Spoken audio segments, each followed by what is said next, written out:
They get into some scrapes, those operatic heroines, falling for the wrong men, or from the battlements, but none yet has got her skates on and taken to the ice.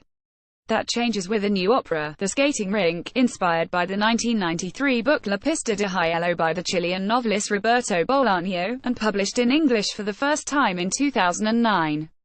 The work of composer David Sora and librettist Rory Mullicky. It has its world premiere on the 5th of July as the final opera in this year's Garsington Opera Summer, and it calls for some ingenious staging. Using a synthetic form of ice similar to the material used in a kitchen chopping board, set designer Stuart Lang has created a rink over which Italian-born, London-trained ice dancer Alice Poggio will glide in the character of Nuria. Poggio was approached by Sarah Fahey, movement director on The Skating Rink, who spotted a similarity in appearance with the Australian-born soprano Lauren Zolletti, who sings the role of Nuria. Even with Alice Poggio in place as her body double, Lauren Zolletti, who can skate, is preparing to appear on the ice herself. Even with Poggio in place as her body double, Zolletti, who can skate, is preparing to appear on the ice herself. The prominence of the rink on stage will not push all the rest of the action to the edge. The surface is such that it will be possible for other characters to walk across it in some scenes as though it were not there. The withdrawal through ill health of Neil Davies, the singer originally cast as leading character in Rich, has brought a new thread of daring to this venture. With only 4 weeks to go until first night, the team got a new and Rich, the baritone Grant Doyle.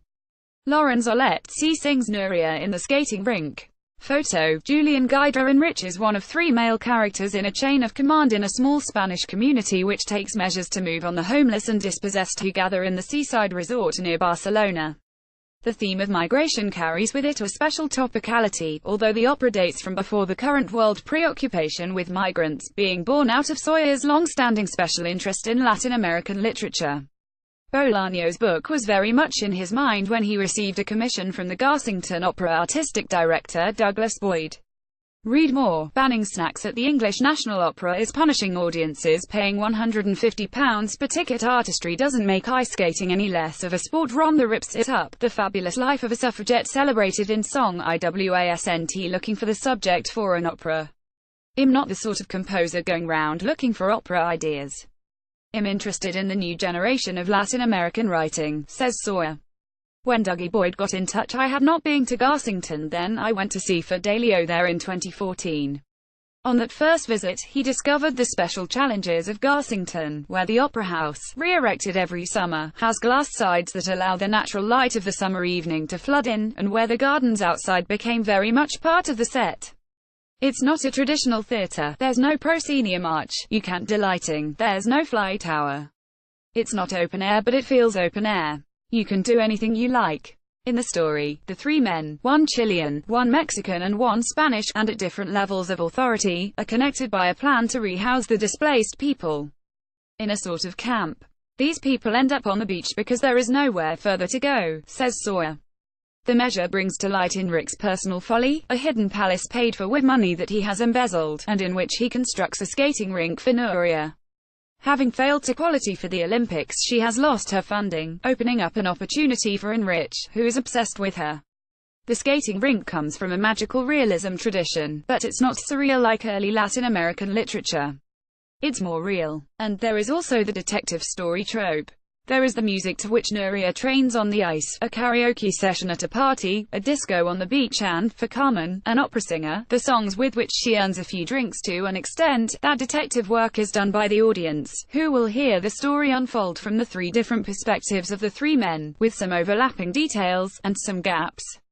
In true detective tradition, there is a murder, although the story contains many elements beyond whodunit territory. For the composer, the novel has yielded many opportunities to write music in familiar genres. There is the music to which Nuria trains on the ice. Don't expect a Torvalandine-style bolero, a karaoke session at a party, a disco on the beach, and, for the character of Carmen, an opera singer sung by an opera singer, of course, the songs with which she entertains and earns a few drinks. The opera is based on the 1993 novel by Roberto Bolaño. It is mezzo-soprano Susan Bickley as the down-on-her-luck singer Carmen who comes to a sticky end. She looks forward with undisguised relish to blood on the ice. It's slightly slippery, but it's okay, she says of the stage, with the confidence of an old hand. I've been in more dangerous situations. She also recalls real-life singers who, like Carmen, fall by the wayside. I can think of several singers who would have had bigger careers but for imbibing possibly too much alcohol. There is an element of luck, too, in who stays at the top and who sinks without trace. The stage is slightly slippery, but it's okay. I've been in more dangerous situations. Susan Bickley, mezzo-soprano. Those of us who have survived can think, there, but for the grace of God. Sora has built up the character from the book. He's written some beautiful, lyrical music for Carmen. The three principal male characters, each, in their turn, have their own musical profile. Gaspar is a poet who works as night watchman at the camp and who, in love with Carmen's young caridad Claire Wilde, follows her along the coast. Sung by tenor Sam Furness, who appeared earlier in this Garsington in Strauss Capriccio, Gaspar is the first to tell you his story, and is accompanied by the strings only of the Garsington Opera Orchestra. Ben Edquist as Remo in the skating rink. Photo, Julian Guidera. The second act opens with the story as seen by Remo, who is all about, says Sawyer, and who has a UAL relationship with Nuria. Here the strings are joined by the woodwind as baritone Ben Edquist tells the story from Remo's point of view. In the last act, the brass finally joins in, as we learn from Enrich about his fixation with Nuria. The gradually evolving orchestration promises to give the music a very varied texture as Sora weaves together the transparency and complexity. He has a passion for cinema and visual art, especially the art povera movement, with its interest in making beautiful and witty objects out of everyday materials. In some ways he is doing this in music. My music is quite simple, and made up of little motifs. That will be good news for the BBC singers under their new conductor Sophie Jeanan, taking up her post this month. After 18 months non-stop on the skating rink, Sora is working on a commission for the choir.